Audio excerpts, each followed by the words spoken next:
Hey everyone, welcome back. Today we're diving into a really interesting case study about cross-cultural business expansion. Yeah, it's a fascinating look at how these French food retailers tried to navigate the Polish market after the fall of communism.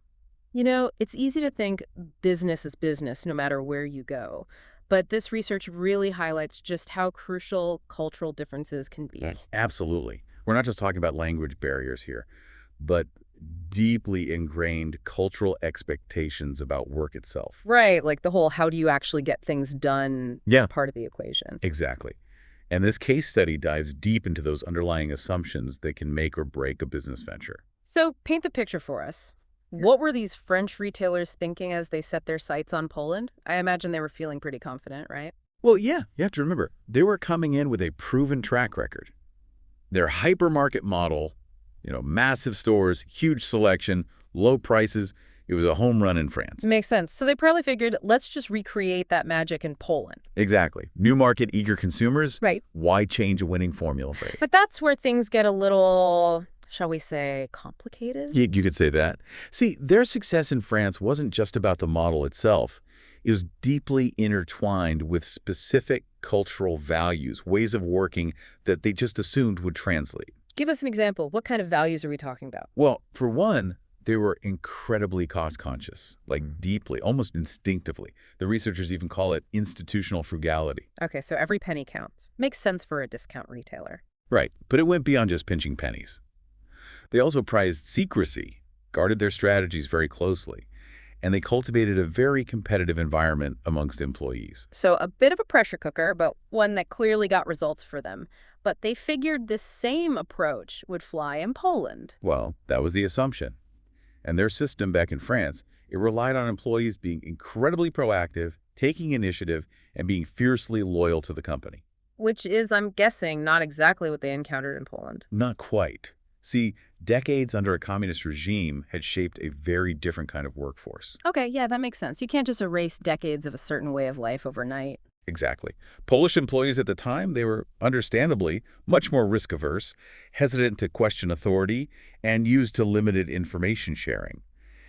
And customer service, as we know it today, just wasn't on their radar yet. So you have these French managers used to a fast-paced, get-things-done environment, suddenly thrust into a workplace where rocking the boat is basically a no-go. It was a recipe for a clash of cultures. And I imagine the language barrier didn't help matters either. Oh, absolutely. Trying to convey these nuanced retail concepts, merchandising, inventory management, when even basic communication is a struggle. Yeah, that's not just miscommunication. That's a recipe for disaster. Exactly. It created this situation where even explaining a simple instruction became incredibly difficult. So we've got cultural misunderstandings, communication breakdowns, mounting frustration on both sides. What happened next? Did the French retailers just throw in the towel? Yeah. So they're staring down this potential business catastrophe in Poland. What did they do? Well, they could have easily cut their losses and said, this isn't working. Yeah, I imagine there was some pressure to do just that. Poland's a lost cause. Let's move on. Right. But to their credit, they recognized, okay, something has to change, and it has to change on our end. So they took responsibility. But what does adaptation actually look like in this situation? You've got these two very different cultural approaches to work. How do you bridge that gap? It was a process, for sure. But they started by breaking down tasks into much smaller, more manageable steps. Instead of that more, here's the goal, figure it out approach they were used to in France. Exactly. They provided really clear, explicit instructions with very, very specific short-term goals. I can see how that could feel, I don't know, almost insulting to employees who are used to a bit more autonomy, like being treated like children. Yeah, and you have to remember, these French managers, they were used to a certain pace, a certain level of unspoken understanding. Right, that we all speak the same language even if we don't, kind of. Exactly. So it was a huge adjustment for them. Were there any, specific incidents that highlight this culture clash? Stories from the trenches, so to speak? Oh, yeah, plenty. Like employees showing up late or leaving early, which completely threw off their carefully planned schedules. Oh, I bet that drove those French managers crazy. Punctuality is kind of a big deal in France, isn't it? It's practically an art form. And it went beyond just timekeeping. There were even cases of, believe it or not, employee theft. Whoa, seriously?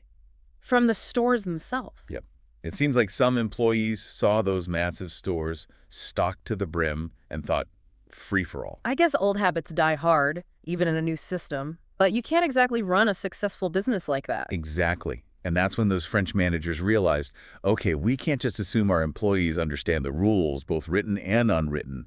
We have to make everything crystal clear. So it was a crash course in cultural sensitivity, but also in the power of clear communication. Absolutely. And it went beyond just communication. Yeah. They realized they had to build trust and empower those Polish employees, which was a huge shift from their previous approach. So let's do this because I said so and more. Here's why this matters, and here's how you can be a part of it. Precisely. And crucially, they started promoting from within, which made a world of difference. Because then you have those Polish managers who understand both sides of the coin, right? Exactly. They could relate to those Polish employees on a cultural level, but they also understood what those French managers were trying to achieve with their hypermarket model. So those Polish managers became like cultural translators, helping bridge that divide. Did the research touch upon how those employees felt once those changes started happening? It did, and it's really interesting. It wasn't just the internal efforts of those French managers that spurred change. The success of these hypermarkets, it actually had this ripple effect on Polish society as a whole. Okay, now you've lost me. How do grocery stores change a culture? Think about it. These hypermarkets, they brought with them this flood of Western products, technologies, and like entire new ways of doing business. Right, it was like a window into a whole different world. Exactly. And for those Polish employees, this exposure to new possibilities, it created this sense of progress, of like joining the modern world, which had a huge impact on their mindsets. So it wasn't just about stocking shelves, it was about being part of something bigger, something exciting and new. Precisely. And with that came a desire for new opportunities, for professional growth and advancement. Which I'm guessing played right into the hands of those French retailers who were looking for, that proactive go-getter attitude they were used to back home. It was the perfect storm. And that's how they created what the research calls this common space.